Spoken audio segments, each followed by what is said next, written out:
السلام عليكم ورحمة الله نحمده ونصلي على رسوله الكريم أما بعد قال رسول الله صلى الله عليه وسلم أجرؤكم على الفتيا أجرؤكم على النار أو كما قال عليه الصلاة والسلام القواعد الفقهية এর ধারাবাহিক কায়দার আলোচনায় আজকে আমরা আলোচনা করব বাবু জাল জাল দ্বারা যে কায়দাগুলো শুরু হয়েছে সেগুলো নিয়ে আমরা আলোচনা করব। কায়দা নাম্বার 137 যিকরু মা লা ইয়াতাজাজ্জা কাযিকরি কুল্লিহি। শিন নুন দ্বারা উদ্দেশ্য হলো আল আশবা ওয়ান নাযায়ের। আল আশবা ওয়ান নাযায়ের থেকে এই কায়দাটা নেওয়া হয়েছে। যিকরু মা লা ইয়াতাজাজ্জা, যেই জিনিস বিভক্ত হয় না এমন জিনিসের উল্লেখ করা, সেটার যদি আংশিক উল্লেখ করা হয়, যে জিনিসকে ভাগ করা যায় না, বিভক্ত করা যায় না, বন্টন করা যায় না, সেই জিনিসটাকে ভাগ করে উল্লেখ করা কেমন যেন সেটা পুরাটাকেই উল্লেখ করার মতো। উদাহরণ দিলে আমরা বুঝে নিব। যেমন কেউ যদি অর্ধেক তালাক দেয়, তাহলে এক তালাকের অর্ধেক যদি দেয় তাহলে এক তালাকই গণ্য হবে, কারণ তালাক যেটা রয়েছে সেটাকে ভাগ করা যায় না। ঠিক তদ্রূপ কেউ যদি তার স্ত্রীর অর্ধেক স্ত্রীকে তালাক দেয়, অর্ধেক স্ত্রীকে এক তালাক দেয়, তাহলেও সেটা পুরো স্ত্রীর উপর অর্থাৎ তার স্ত্রীর উপর এক তালাক পতিত হবে। আরেকটি উদাহরণ দেওয়া হয়েছে আসিয়ার মধ্যে, সেটি হলো কেউ যদি হত্যাকারীর মাকতুলের আত্মীয় স্বজন যারা রয়েছে, যাকে হত্যা করা হয়েছে, তার আত্মীয় স্বজন যদি হত্যাকারীকে ক্ষমা করে দেয়, কোনো একজন যদি ক্ষমা করে দেয়, তাহলে সবার পক্ষ থেকে ক্ষমা বলে বিবেচনা হবে। অন্যরা দিয়ত পাবে, সবাই দিয়ত পাবে। কেননা যখন কোনো একটাকে, এমন একটা বিষয় যেটাকে ভাগ করা যায় না, সেটার যদি কিছু অংশ উল্লেখ করা হয় তাহলে পুরো অংশ উল্লেখ করার মতোই।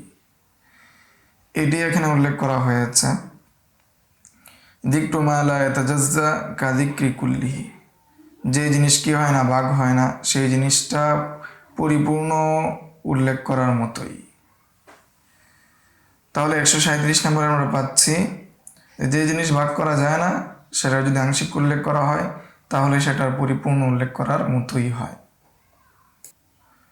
138 আয-যিম্মিয়্যু হুকমুহু হুকমুল মুসলিমিনা, যে জিম্মির হুকুম, যেই কাফের মুসলমান দেশে অনুমতি নিয়ে, নিরাপত্তা নিয়ে, ব্যবসায়ী স্বার্থে বা বসবাসের স্বার্থে বসবাস করা শুরু করেছে, তার হুকুম মুসলমানের হুকুমের মতোই।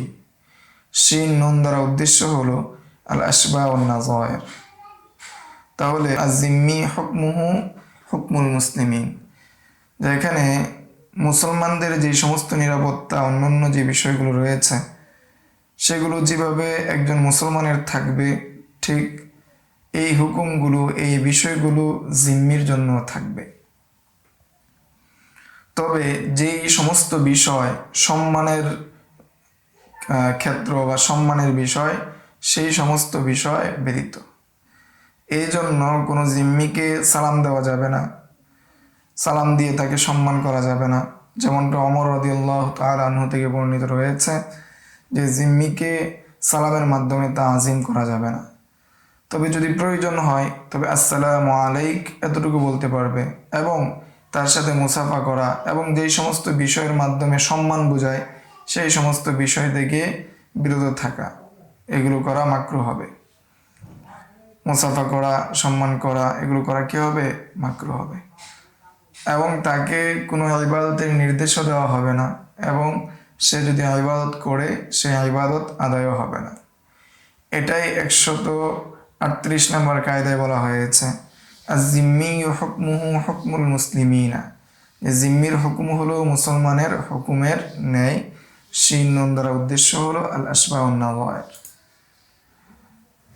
139 নম্বর কায়দা যুল আদাদি ইযা কুবিলা বি যিল আদাদি ইয়ানকাসিমুল আহাদু আলাল আহাদ ওয়াল ফিআলুল মুদাফ। যদি কোনো সংখ্যাবাচক বিষয় সংখ্যা তার বিপরীতে কোনো সংখ্যার আসে, কোনো সংখ্যা যদি তার বিপরীত সংখ্যায় আসে, কোনো আরেকটা সংখ্যার বিপরীতে আসে, যেমন 2 এর বিপরীতে 2 আসলো, যদি কোনো সংখ্যা অন্য আরেকটা সংখ্যার বিপরীতে আসে, ইয়ানকাসিমুল আহাদু আলাল আহাদ, তাহলে সেটা একটার বিপরীতে অন্য আরেকটি গণ্য হবে, এককের বিপরীতে অন্য একক গণ্য হবে। ওয়াল ফিআলুল মুদাফ, এবং কর্ম যেটা রয়েছে সেই জমার কর্মটাকে প্রত্যেককে আলাদা দিকে নিসবত করা হবে, আলাদা আলাদাভাবে নিসবত করা হবে। সিন ইয়া র দ্বারা উদ্দেশ্য হলো শরহু সিয়ারুল কাবির, শরহু সিয়ারুল কাবির থেকে এই মূলনীতি বা এই কায়দা গ্রহণ করা হয়েছে। উদাহরণ দেওয়ার পর আপনারা আরও সহজে বুঝে যাবেন আশা করি। যেমন এখানে একটা উদাহরণ দেওয়া হয়েছে জুল আদাদ, জুল আদাদের উদাহরণ দেওয়া হয়েছে। যদি মল্লযুদ্ধ, সরাসরি যুদ্ধের জন্য কাফেরদের পক্ষ থেকে 10 জন মাঠে নামে সামনে আসে, এমত অবস্থায় মুসলমানের আমির যদি মুসলমানদেরকে বলে, 10 জনকে বলে, যদি তোমরা তাদেরকে হত্যা করতে পারো তাহলে তোমাদের জন্য এই 10 জনের যেই হাতিয়ার রয়েছে, যেই সরঞ্জাম রয়েছে, তাদের যে মাল রয়েছে সেগুলো তোমাদের। এখন যদি এই 10 জনের প্রত্যেকেই একজন একজন করে হত্যা করে, তাহলে প্রত্যেকেই একজনের মাল করে পেয়ে যাবে, অর্থাৎ 10-এর বিপরীতে 10 আসছে, সেই হিসাবে প্রত্যেক এককের বিপরীতে একক হিসাবে গণ্য হবে। এটি বলা হয়েছে জুল আদাদ ইযা কুবিলা বিজিল আদাদি ইয়ানকাসিমুল আহাদ আলাল আহাদ। যখন কোনো সংখ্যা আরেক সংখ্যার বিপরীতে আসে, তখন প্রত্যেক সংখ্যার একককে অপর সংখ্যার এককের বিপরীতে দাঁড় করানো হবে, একক সংখ্যার বিপরীতে বিবেচনা করা হবে। যেমন কেউ বলল কাকাউলি রাজুল ইয়াতি হাদিহিল আশারাতা দাওয়াহিমা, কেমন যেন কেউ বলল যে এই 10 জনকে 10 দিরহাম দিয়ে দাও। এমনটা বলার মতোই হবে যখন সংখ্যার বিপরীতে সংখ্যা আসবে, তখন জমার সমষ্টি থেকে প্রত্যেকটা এককের বিপরীতে একক আসবে।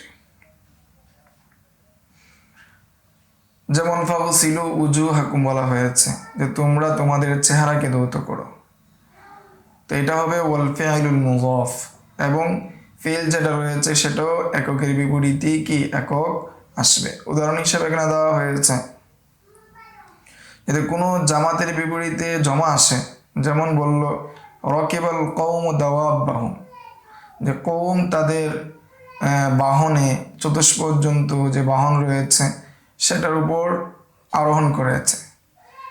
এ দ্বারা এটা বোঝা যাবে না যে সবাই মিলে একটা বাহনে উঠেছে, বরং ধরে নেওয়া হবে যে সবাই যার যার যেই প্রাণী রয়েছে সেটার উপর উঠেছে। তো এটাই বলা হয়েছে ওয়াল ফিআলুল মুদাফ, যে ফিলটাও কি হবে প্রত্যেক এককের বিপরীতে কার্যকর হবে, এককের বিপরীতে বিবেচ্য হবে। যেমন ফাগসিলু উজুহাকুম, যে তোমরা তোমাদের চেহারাকে ধৌত করো। এর মানে হলো একজনকে বলা হচ্ছে যে ইউসিল ওয়াজহাক, যে তুমি কি করো তোমার চেহারাকে ধৌত করো। তাহলে আমরা 139 নম্বর কায়দা পেলাম জুল আদাদি ইযা কুবিলা বিজিল আদাদি ইয়ানকাসিমুল আহাদ আলাল আহাদ। যখন কোনো সংখ্যাবাচক সংখ্যা অন্য আরেকটি সংখ্যার বিপরীতে আসে, তখন সেটা ওয়াহেদের বিপরীতে ওয়াহেদ প্রযোজ্য হয়, এবং যদি সেটা ফিল হয় তাহলে ফিলটা তার দিকে মুজাফ হয় এবং এককের বিপরীতে সাব্যস্ত হয়। এই ছিল বাবু জাল, অর্থাৎ জাল দ্বারা কয়েকটি কায়দা। সামনের দর্শে আমরা 140 নম্বর কায়দা থেকে বা মূলনীতি নিয়ে আলোচনা করবো ইনশাআল্লাহ। আসসালামু আলাইকুম ওয়া রাহমাতুল্লাহ। يؤتي الحكمة من يشاء ومن يؤت الحكمة